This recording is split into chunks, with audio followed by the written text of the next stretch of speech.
Alright, hello and welcome back to yet another no-name MAME game. Today's no-name MAME game is Gorf!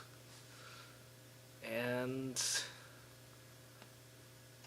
did you know that the evil Gorfian robot empire is attacked? Your assignment is to repel the invasion and launch a counterattack. You will engage various hostile spacecraft as you journey toward a dramatic confrontation with the enemy flagship. The high score points are all zeros. Let's jump right into the game. Oh, nice. It's one of those games where the more credits you add in, the more ships you get. Afterburner did this too, where like if you added enough coins, you get like a giant plane. It was kind of weird though when you were playing the Genesis version, where like you'd never see the big plane. All right, whatever. And so Gorf gets off to an amazing start by. Oh, I see. The shield goes down whenever you shoot. Clever, clever. Gorf gets out to an amazing start by ripping off the enemies, the Space Invaders. Good job, Gorf. That being said, I do like how they've changed the idea of the Space Invader shield, made it into like an awesome force field that just makes intuitive sense. Like the Space Invaders shield. I probably bet you've wondered, well, why can't I? Oh gosh. This is getting unfortunate. Space Invader shield, I bet you probably wondered, like, why can't I... or why would they make a shield where I couldn't shoot through it? That's...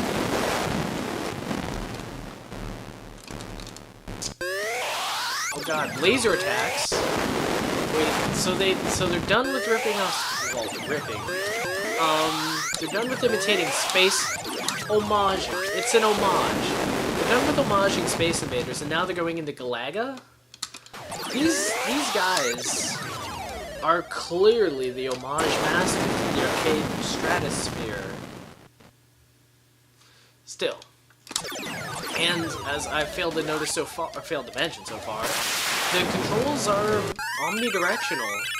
I mean, you might remember Space Invaders Galaga Galaxian, which totally not homaging right now, but Galaxian, you can only move left and right. This game adds in, well, in addition to awesome vector explosions, it also adds in omnidirectional move. Oh, so you've got to keep on adding in coins or not dying or what? So this is one of those one credit go kind of games. But it's weird because it has a built-in continue function where you just add in more credits to get more lives. But it's weird because you'd have to do that while you're playing. So I guess it's like a team game. You've got like some little guy crouching down by the coin slot and you're just handing him the orders. You're like, gotta play, gotta win, gotta win! It's actually kind of weird that they chose these elements from Space Invaders. I mean, I guess they did choose the tension where it's like the guys slowly become closer and closer to you. But, they focus so much on that shield, whereas I don't really remember the shield that much from Space Invaders. Not a big character. Let's add in more credit. No! You can't. You basically have to go through this all in one go. Well, it's not a very good sign, but it's a sign I'll deal with. Okay, maybe third time's the charm, although no Space Invader sound. Alright, so now that I know that it's my show integrity pride gaming on the line, I'm gonna pick it up.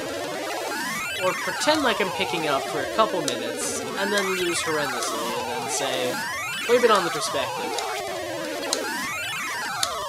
I will say, it's a weird trip to... it's all the perspective. Couldn't even see it.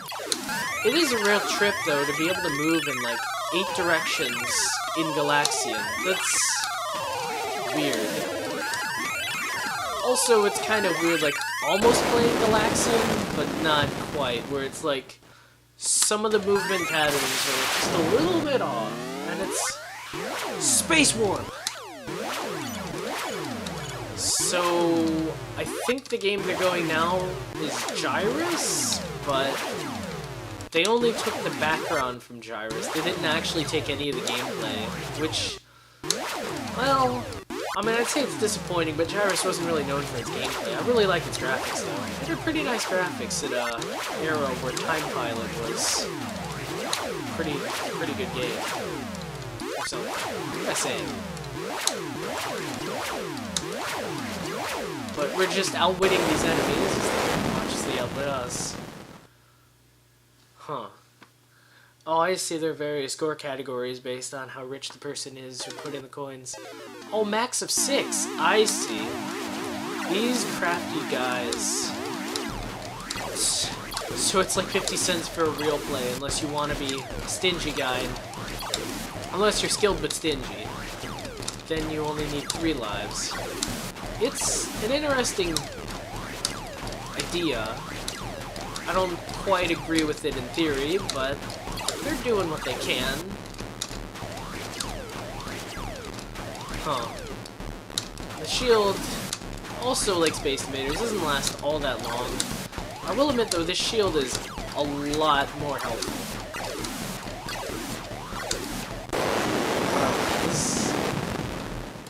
I mean, you're watching this, it's old school, intense, high thrills, shoot 'em up fun, but last guy, Fry can't do it, why can't I? It's, oh my god. And plus 2, the game's getting choppy there.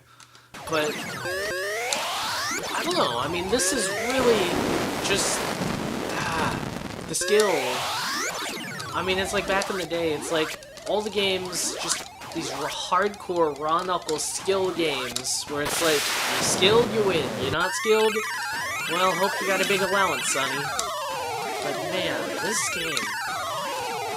And I will say, despite all the homages, it is very refreshing to see a game made roughly the 80s that actually changes it up. I mean, okay, so like a platformer, right? A platformer, it lives or dies by how unique it can be. It's all about having one new gimmick each level, and being able to exploit the gimmick for as much as it's worth, and then immediately forgetting it. You sort of have this in, those non-block puzzle games, where you're this character and you've got to solve puzzles while you're playing. But, I mean, you really don't have this in a shoot-'em-up game. I mean, you really don't, like, change gimmicks in a shoot-'em-up game or, like, controls. You pretty much just go for what it is.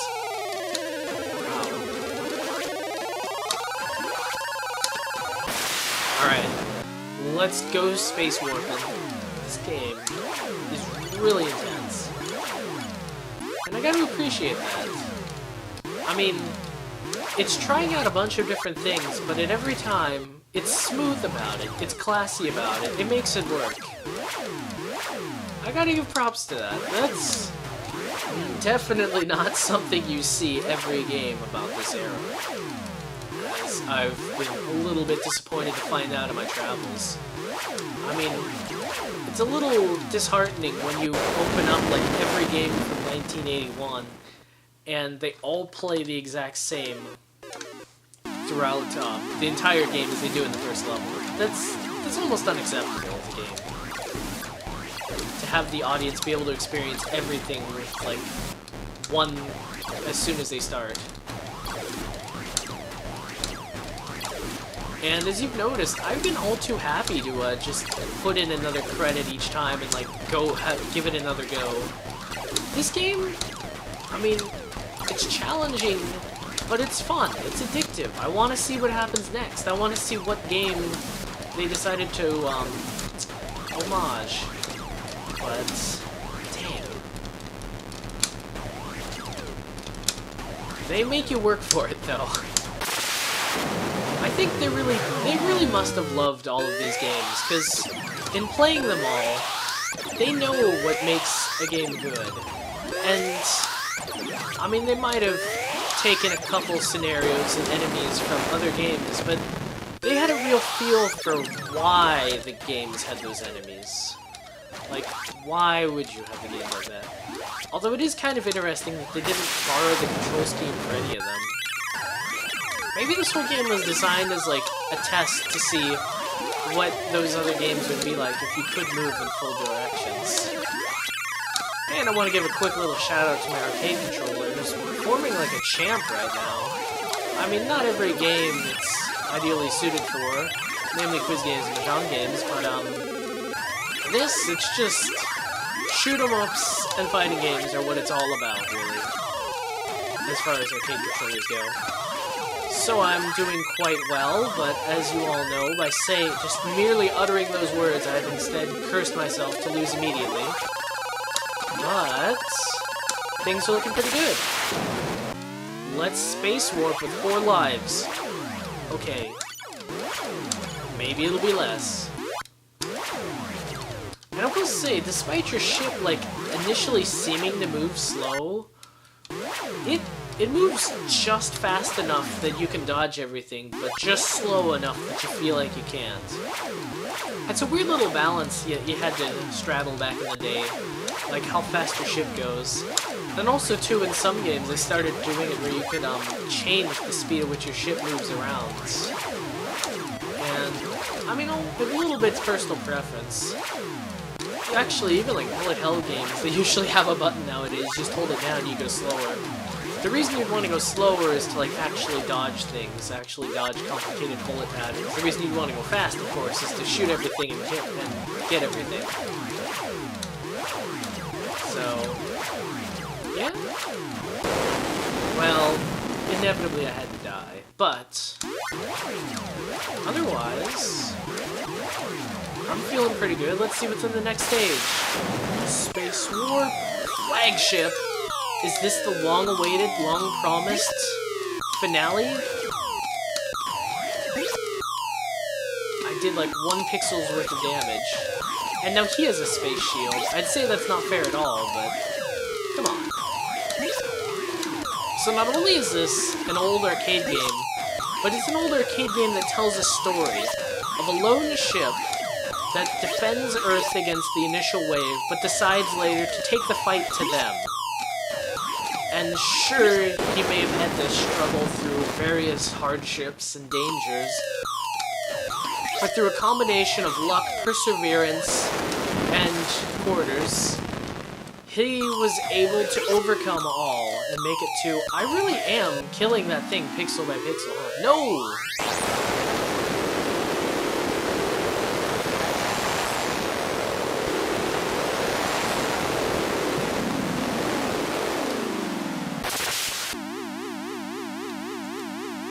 Wow. That was pretty epic. I don't think I could follow that up, so I'll just quietly shuffle off this mortal coil, but dang. I mean, that was a lot more than I was expecting from any of these arcade games. To tell an epic story, and then just to be that epic thing. Wow. And I mean, it killed it a little bit when it repeated, but we'll just kind of pretend like that didn't happen, see? Well. That was epic. And I don't mean in the everyday kind of, oh, dude, man, that was epic, brosif.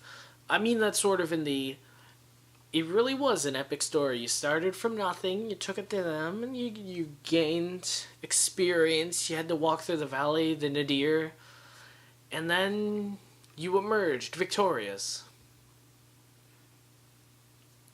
Thanks. Thanks, Gorf. You may have had the weirdest name I could ever imagine, but you had a story, you had a mission, you had an ideal, and you strove for it, and you made it. Thank you. Well done. And on that note, this cat's got a scat.